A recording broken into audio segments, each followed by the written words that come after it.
وقار میں بس مختصر سی بات عرض کروں گا۔ اللہ نے قرآن میں فرمایا ہے دوڑو اللہ کی طرف، ففروا الی اللہ، اللہ کی طرف دوڑے دوڑے آ جاؤ۔ سابقوا الی الخیرات، نیکیوں کی طرف دوڑ بھاگ کرو، جتنا ہو سکے بھاگو۔ صحابہ کرام رضوان اللہ تعالیٰ علیہ مجمعین میں اس بات کا تو کمپٹیشن ہوتا تھا، وہ نیکیوں میں سبقت لے جانے کے لیے ایک دوسرے کے آگے بڑھنے کی کتنی تمنائیں کرتے۔ اور یہاں ہم کن چیزوں میں آگے بڑھنے کی ہوڑ لگی ہے دنیا میں، باقی نیکیوں کی طرف کتنے لوگ دوڑتے ہیں وہ سب کو پتہ ہے۔ اکثر کو تو یہ چاہیے کہ مجھے سب سے پیچھے والی جگہ ملے، نہیں، سب سے آگے بڑھنے کی تمنا کیوں نہیں ہے؟ سیدنا ابو بکر صدیق اور حضرت عمر فاروق رضی اللہ تعالیٰ عنہ کا معمول یہ تھا کہ حضرت عمر کہتے ہیں میں ڈھونڈ ڈھونڈ کر کے مدینے میں کچھ ایسی نیکی کرنا چاہتا تھا جو ابو بکر نہیں کرتے، کہیں پر بھی ان کے برابر ہو جاؤں یا ان سے آگے بڑھ جاؤں۔ بڑی مشکل سے حضرت عمر کو ایک گھر ملا، ایک بوڑھی عورت جس کا کوئی نہیں رہتا تھا۔ حضرت عمر نے طے کر لیا کہ اس کے بیوہ عورت ہے، اس کے گھر کا سارا کام میں کر دوں گا، کسی کو پتہ بھی نہ چلے، نیکی کا کام ہے۔ وہ فجر میں نماز کے بعد جا کر دیکھے تو اس عورت کا سارا گھر کا کام پہلے سے کیا ہوا ہے، جبکہ وہ بستر سے اٹھ نہیں پاتی۔ اس کے گھر کے برتن، اس کا بستر، سب کچھ صاف ستھرا ہے۔ دوسرے دن آ کر دیکھے وہی حال تھا۔ حضرت عمر کہتے ہیں تیسرے دن میں اذان فجر سے پہلے ہی چھپ کر دیکھنا شروع کیا کہ آخر اس کے گھر کا کام کرتا کون ہے۔ کہا ایک چادر اوڑے ہوئے ایک شخص آیا، گھر میں داخل ہوا، جھاڑو لیا، جھاڑنے لگا، ساری چیزیں ڈھنگ سے رکھنے لگا۔ اذان ہونے لگی، وہ اس عورت کے گھر سے باہر نکلنے لگا۔ حضرت عمر کہتے ہیں میں قریب جا کر چادر ہٹایا تو ابو بکر صدیق تھے۔ پھر کہا ایک یہ مثال، حضرت عمر کہتے ہیں میں کبھی آگے بڑھ ہی نہیں سکتا، میں جہاں کوشش کرتا ہوں اس سے پہلے حضرت ابو بکر پہنچے ہوئے ہوتے۔ جب آپ کی خلافت کا وقت تھا تب آپ نے اعلان کیا، حضرت عمر فاروق نے، کوئی ایسی نیکی جو ابو بکر کرتے تھے اور میں نہیں کر رہا ہوں تو لوگوں مجھے بتا دو تاکہ میں برابر ہو جاؤں۔ کسی ایک صاحب نے کھڑے ہو کر کہا حضرت ابو بکر جب خلافت کرتے تھے ان کے زمانے میں وہ سب کے حقوق ادا کرتے، لیکن روزانہ وہ دوپہر کے وقت اپنے ہاتھ میں توشادان لے کر جنگل کی طرف جاتے اور پتہ نہیں کسی کمزور یا کوئی معذور یا محتاج کو کھلا کر آتے، لیکن ہمیں یہ نہیں معلوم کس کو کھلاتے تھے۔ یہ حضرت ابو بکر کا معمول تھا۔ حضرت عمر نے کہا یہ تو مجھے بھی نہیں معلوم تھا، میں کل سے ہی یہ کام شروع کرتا ہوں۔ دوسرے دن حضرت عمر نے اپنے گھر سے توشادان لیا، روٹی سالن، اور لے کر اسی جنگل کی طرف چل پڑے۔ وہاں کس کو کھلاتے تھے کیا پتہ، دن بھر ڈھونڈتے رہے، کوئی ملے، کوئی نہیں ملا۔ شام کا وقت قریب آ رہا تھا، ایک پہاڑ کی چوٹی میں ایک غار سے کسی کے ذکر کرنے کی آواز آ رہی تھی۔ حضرت عمر اس آواز کی طرف لپک گئے، دوڑ کر جا کر دیکھا کہ کوئی ہے یہاں پر مجبور۔ اللہ اکبر، جیسی غار کے اندر نظر پڑی تو دیکھا ایک ایسا شخص بیٹھا ہوا ہے جس کے ہاتھ بھی کٹے ہیں، پیر بھی کٹے ہیں، اور آنکھوں سے بھی بینا نہیں ہے، اندھا ہے، نابینا ہے۔ اتنی معذوری کے عالم میں اگر کوئی بیٹھا ہوا ہے اور غار میں، تو حضرت عمر کہتے ہیں مجھے تو یقین ہو گیا کہ یہی وہ بندہ ہے جس کو حضرت ابو بکر کھلایا کرتے تھے، اس کا کھانا وقت کا خلیفہ کھلایا کرتا تھا۔ حضرت عمر کہتے ہیں میں گیا، چپکے سے جا کر بیٹھ گیا، میں نے آواز بھی نہیں کی تاکہ اس اندھے شخص کو یہ معلوم بھی نہ ہو کہ کون کھلانے آیا ہے۔ آپ نے روٹی توڑ کر سالن میں بھگوئی اور اس اندھے کو منہ میں روٹی رکھی۔ جیسے ہی اس کے منہ میں روٹی کا ٹکڑا گیا وہ چیخ کر کہتا ہے آنے والے، کیا ابو بکر کا انتقال ہو گیا؟ کون آیا ہے آج کھلانے کے لیے؟ حضرت عمر کہتے ہیں تو اندھا ہے، نابینا ہے، تجھے کیسے خبر کہ آنے والا ابو بکر نہیں ہے؟ وہ کہتا ہے اس لیے کہ ابو بکر کو پتا تھا میرے منہ میں دانت نہیں ہے، وہ اپنے منہ سے چبا کر میرے منہ میں روٹی ڈالتے تھے۔ آج تو نے پوری روٹی اٹھا کر ڈالی تو مجھے سمجھ میں آ گیا کہ آنے والا ابو بکر نہیں ہے، کوئی اور آیا ہے۔ حضرت عمر کی آنکھوں سے آنسو آئے، باہر نکل کر کہتے ہیں قسم رب ذوالجلال کی ہے ابو بکر آپ سے ایک قدم بھی میں آگے نہیں بڑھ سکتا۔ لیکن تھی تو دوڑ، سابقو الی الخیرات جس کو اللہ نے فرمایا، یعنی نیکیوں کی طرف بھاگو، دوڑو۔ آپ کے اندر یہ مقابلہ آرائی اگر آ جائے، جس کو ہیلتھی کمپٹیشن کہا جاتا ہے، اس میں حسد نہیں ہے، اور اگر اس میں حسد بھی ہو تو نیکیوں میں ہے۔ رشک جس کو کہتے ہیں، جس کو فرمایا کہ حسد ایک جگہ جائز ہے، وہ علم میں، یعنی اس کو اتنا علم ہے تو میں اور علم حاصل کروں۔ اگر کوئی 2 رکعت نماز پڑھ رہا ہے تو آپ کے اندر اس بات کی تمنا جاگنی چاہیے میں 4 پڑھوں۔ نیکیوں میں دوڑ لگاؤ۔ اور آپ کو پتہ ہے صدقہ دکھا کر دینا افضل ہے کہ چھپا کر دینا افضل ہے؟ سب کو پتہ ہے چھپا کر دینا افضل ہے، نہیں، لیکن زکوٰۃ دکھا کر دینا افضل ہے۔ زکوٰۃ کو چھپا کر نہیں، دکھا کر دینا افضل ہے۔ کیوں؟ تم جتنا بانٹ رہے ہو دوسروں کو بھی ترغیب ہو، اس سے زیادہ وہ خیرات کرے گا۔ اس لیے نہیں کہ اپنے دیالو ہونے کا ذکر کرے کہ میں بہت زیادہ دانی ہوں، میں بہت زیادہ لوگوں پر لٹانے والا ہوں، فیاض ہوں، سخی، اس نیت سے نہیں، بلکہ اگر 500 کی نوٹ نکال کر کے دیا تو ادھر ادھر جو لوگ بیٹھے ہیں ان کے دلوں میں یہ شوق پیدا ہو کہ میں 1000 دوں، کیونکہ انسان کی فطرت ہے، وہ مقابلہ کرتا ہے، اور ایسے میں مقابلہ کرے تو بہت اچھی چیز ہے، یہ کمپٹیشن اچھا ہے۔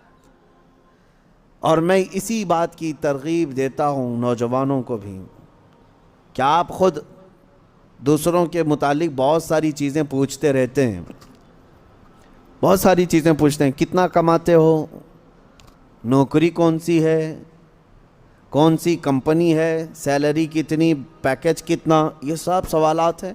اور جب وہ جواب دیتا ہے میری کمپنی فلاں ہے، تنخواہ میری 50 سے 70 ہزار کی ہے، اور پھر سہولیات کیا ہیں، گاڑی آتی ہے، لے جاتی ہے، چھوڑتی ہے، یہ سب سنتے ہو، پھر دل میں یہ تمنائیں جاگنے لگتی ہیں، میری تو 1 لاکھ ہونا چاہیے، میری کمپنی اس سے بڑی ہونی چاہیے، مجھے بھی ایسی سہولیات ہونی چاہیے۔ یہ جو تمنا تمہارے دل کے اندر آئی تمہارے پوچھنے پاچھنے کی وجہ سے ہی آئی۔ لیکن مجھے بتاؤ، کیا اپنے دوستوں میں کسی سے کبھی یہ سوال کیا کتنے ختم قرآن ہوئے؟ سال بھر میں کوئی جمعرات پیر کا روزہ رکھتے ہو؟ نہیں پوچھتے آپ، نہ آپ اس کی تلاوت قرآن کو پوچھتے ہو، نہ آپ اس کے روزوں کو پوچھتے ہو، نہ آپ اس کی نمازوں کے متعلق۔ میرے عزیزو یہ بھی پوچھتے، اگر وہ بندہ عبادتوں میں آگے ہے تو تمہارے دل میں بھی یہ تمنا آ جاتی کہ کاش میں بھی اس کی طرح سے اور آگے بڑھ جاؤں۔ میں یہ باتیں صرف اس لیے کہہ رہا ہوں کہ رمضان المبارکہ میں آپ سب کا یہی کمپٹیشن ہو جائے تو ہر ایک کا رمضان بہتر سے بہترین ہوگا، بہتر نہیں بلکہ بہترین ہوگا، بہترین ہوگا۔ عزیزان گرامی وقار، مجھے یاد ہے بچپن میں جب چھوٹے تھے تو رمضان میں روزانہ اسکول جانے کے بعد یہی چیزیں ہوتی تھی، تیرے کتنے روزے ہوئے، تیرے کتنے روزے ہوئے ہیں، ہر ایک کے روزے ہی ایک دوسرے کو پوچھتے رہتے۔ لیکن ہو سکتا ہے آپ کے ساتھ بھی ایسا ہوتا رہا ہوگا، سارے دوست جیسے 10 رمضان آ گئے، 15 رمضان آ گئے، ہر ایک کو پوچھتے رہتے ہیں کتنے ہوئے، کتنے ہوئے، کسی کے 7 ہوئے، کسی کے 10 ہوئے، کسی کے 12 ہوئے، اور کوئی کہتا ہے پورے ہوئے ہیں، اب تک کے پورے ہوئے ہیں۔ ہم بھی اس وقت سنتے تھے، ایک دوسرے سے بات کرتے تھے، لیکن اس وقت ایک دوڑ رہتی، اور گھر میں آ کر جھگڑا بھی کرتے، فلاں کے تو 10 ہو گئے، مجھے سحری میں ضرور اٹھانا، نہیں تو میں اس کے پیچھے پڑ جاؤں گا، میں اس کا پیچھے ہو جاؤں گا۔ تو یہ دوڑ کہاں سے آئی؟ یا آپسی ماحول سے ہی آئی۔ یہی انوائرمنٹ ہم چاہتے ہیں کہ نیکیوں میں سبقت لے جانے کا انوائرمنٹ ہو جائے، ماحول ایسا ہو، دوڑ لگے، صرف رمضان میں نہیں، تلاوت قرآن میں بھی۔ میں آپ کو بتاؤں، آج تقریباً 6 سال سے زیادہ کا عرصہ ہو گیا ہوگا ہماری ذکر کی محفل کو۔ اس سے قبل مدینہ جامع مسجد میں بھی ذکر کی محفلیں ہوتی رہیں، اس کے بعد پھر یہاں پر ایک ایسے بندے کو میں جانتا ہوں، ان پچھلے 6 سالوں سے لے کر آج تک ذکر کی ایک محفل بھی اس کی ناغہ نہیں ہوئی۔ اب تک جتنی محفلوں میں حاضر رہا اتنی محفلوں میں وہ بھی حاضر ہے۔ یہ اس لیے میں عرض کر رہا ہوں کہ لوگ اپنے اپنے ریکارڈ بنانا چاہتے ہیں، کاش ان معاملات میں بھی کوئی ریکارڈ مینٹین کرے کہ میری یہ چیز مس نہیں ہونی چاہیے، میری یہ چیز برابر ہونی چاہیے، تو اس میں آپ کو اس قدر بلندیاں ہوں گی، جو صحابہ کا ماحول تھا وہ قائم ہو جائے گا۔ صحابہ کے درمیان یہی ماحول تھا۔ حدیث پاک میں ملتا ہے صحابہ کرام مسجد نبوی میں جمعہ کی نماز کے لیے جو آتے، پہلی صف کا ثواب ہے نا، حضور پاک صلی اللہ تعالیٰ علیہ وسلم نے صرف ایک بار یہ ارشاد فرمایا کہ اگر میں تمہیں بتا دوں کہ پہلی صف میں نماز پڑھنے کا ثواب کیا ہے، تو اس پہلی صف میں آنے کے لیے تم سب آپس میں تلوار بازیاں کرنے لگ جاؤ گے، جنگ ہو جائے گی تمہارے درمیان۔ تو حضور پاک صلی اللہ علیہ وسلم نے اتنا فرمایا تھا، لیکن تلواریں تو نہیں نکلتی تھی صحابہ کی۔ لیکن جمعہ کی نماز کے لیے جو صحابہ مسجد نبوی میں آتے تھے، جانتے ہیں وہ کب آتے؟ فجر کی نماز میں آ جاتے تھے۔ جو فجر کی نماز میں حاضر ہوا اسے جمعہ کی نماز پہلی صف میں ملی۔ تو یہ دوڑ تھی۔ اور اس کے علاوہ صحابہ کا معمول یہ تھا کہ وہ کسی چیز میں پیچھے نہیں رہنا چاہتے تھے۔